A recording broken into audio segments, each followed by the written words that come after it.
है सुकेश, अब क्योंकि डू और डाई हम जैसे बात कर ही रहे हैं, अर्जेंसी दिख नहीं रही है, बड़ा जो सामने टक्कर जिसके साथ है वो एक बड़ा नैरेटिव है।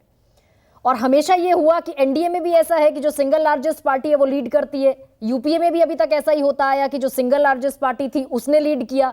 लेकिन इंडिया में ये जो प्रेशर बिल्डअप एक्सरसाइज है ये कांग्रेस को कितना डेंट पहुंचाएगी, और क्या कांग्रेस वाकई अभी की जो सबसे कमजोर स्थिति में है उसका नुकसान इंडिया में कांग्रेस को होने जा रहा है, और इसका इंपैक्ट न सिर्फ इंडिया पर बल्कि इलेक्शन पर कैसे होगा? देखिए, किसी भी गठबंधन का अगर मूल मंत्र यह होगा कि अपने पॉलिटिकल एडवर्सरी को मात देनी है, तो वो सक्सेस की गारंटी नहीं हो सकता। उस गठबंधन को जीत कैसे हासिल करनी है, उसको जीतने का रोड मैप बनाना पड़ेगा, दूसरे को हराने का नहीं। तो अभी तक जो दिखने में आ रहा है कि हम यहां एनडीए को रोक लेंगे, यहां नरेंद्र मोदी को रोक लेंगे, यहां हम इस स्टेट में नरेंद्र मोदी को रोक लेंगे, ये जो एक निगेटिविटी के साथ अगर आप अप्रोच करते हैं इलेक्शंस को, तो मुझे लगता है कि वहां दिक्कत होती है। मुझे याद आता है 2005 का चुनाव हुआ था बिहार में, जो पहला चुनाव था, और उसके बाद मैंने नीतीश कुमार से बात की तो नीतीश कुमार ने कहा, और आपको याद हो कि उस समय नीतीश कुमार को एनडीए को बहुमत नहीं मिला था, तो नीतीश कुमार ने कहा था कि जो पहला चुनाव था वो दरअसल लालू यादव को हराने का चुनाव था, जनता उनको हराना चाहती थी। लेकिन नवंबर में जब 2005 के नवंबर में जब दूसरा चुनाव हुआ तो वो एनडीए को जिताने का चुनाव था।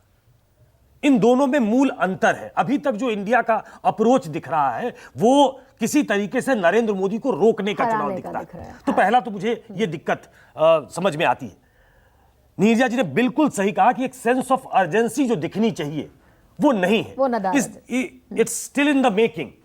इंडिया जो है they are still in the making. अभी मैं नीतीश कुमार को सुन रहा था, और मुझे जो कुछ जानकारी है और कुछ अपने एक्सपीरियंस से जो कह सकता हूं, जैसे मायावती है, मायावती पे बहुत काम चल रहा है। मायावती के पार्टी में जो इन्फ्लुएंशियल लोग हैं, वैसे लोग कहेंगे कि मायावती की पार्टी में इन्फ्लुएंशियल कौन है, सुश्री मायावती खुद ही है, लेकिन उन्होंने भतीजे को बहुत हद तक कमान दे दी है। और कांग्रेस की तरफ से भी हैंड होल्डिंग की कोशिश लगातार हो रही है कि मायावती को गठबंधन में लिया जाए। तो मायावती से हो सकता है कि आने वाले दिनों में आप नीतीश कुमार की मुलाकात देखेंगी। मायावती आएंगी नहीं इंडिया की तरफ, या आएंगी इंडिया की तरफ, इसकी तो पुख्ता जानकारी नहीं है, लेकिन एक कोशिश इंडिया की तरफ से होगी कि मायावती को अपने पाले में किया जाए। देखिए, उत्तर प्रदेश बहुत अहम है। इस पैनल में जितने लोग बैठे हैं, प्रदीप जी भी इसकी पुष्टि कर देंगे कि बाकी जगह आप अगर रोक भी लेते हैं और यूपीए अगर आप छोड़ देते हैं मोदी जी के लिए ऐसे ही अनचैलेंज्ड, तो दिक्कत होगी। तो पहली कोशिश हो रही है कि मायावती को कैसे आगे किया जाए। जो इंटरनल दिक्कतें हैं, आपने कहा कि कांग्रेस का कमजोर होना, क्या ये इस गठबंधन को मजबूती दे रहा है या उसको कमजोर कर रहा है? एक और मैं जानकारी दे देता हूं। अभी कुछ दिन पहले, 4-5 दिन पहले, अखिलेश यादव ने एक गुप्त बैठक की।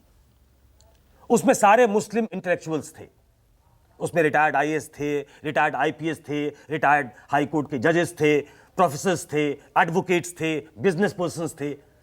उन्होंने सेंटिमेंट जानने की कोशिश की, क्योंकि आपने देखा होगा इधर हाल के दिनों में एक नैरेटिव ये चला है सोशल मीडिया पे खास तौर पे कि मुस्लिम जो है वो एन ब्लॉक, कर्नाटक चुनाव जीतने के बाद वो एन ब्लॉक कांग्रेस की तरफ जाना चाहता है।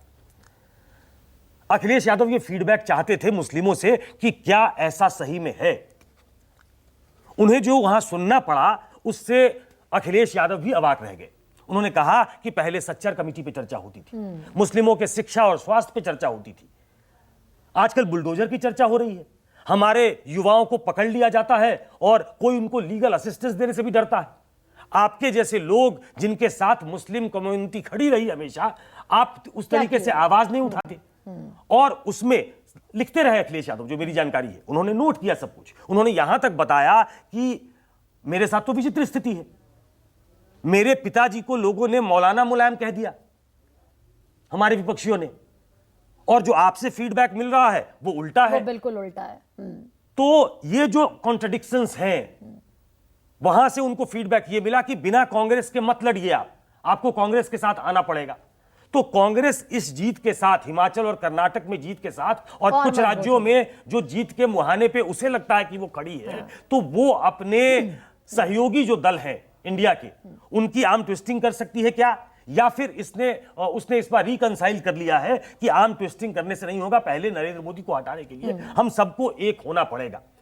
वो एक होना जरूरी है, और सिर्फ एक होना नहीं है। हाँ। एक होने के लिए एक नीति बनाना, एक कार्यक्रम बनाना, उस पे अभी तक कोई चर्चा नहीं हुई, जिसके बारे में नीरजा जी इशारा कर रही थी कि बहुत लेट लगता है, ये लेट स्टार्ट है। लेकिन अब हमारे पास अब 6 महीने के आसपास बचे हैं, 6 अगर महीने उस के तरीके आसपास से बचे देखा हैं। जाए ये सारी चुनावी रण में कूदने के लिए। बिल्कुल, ये सारी वो चीजें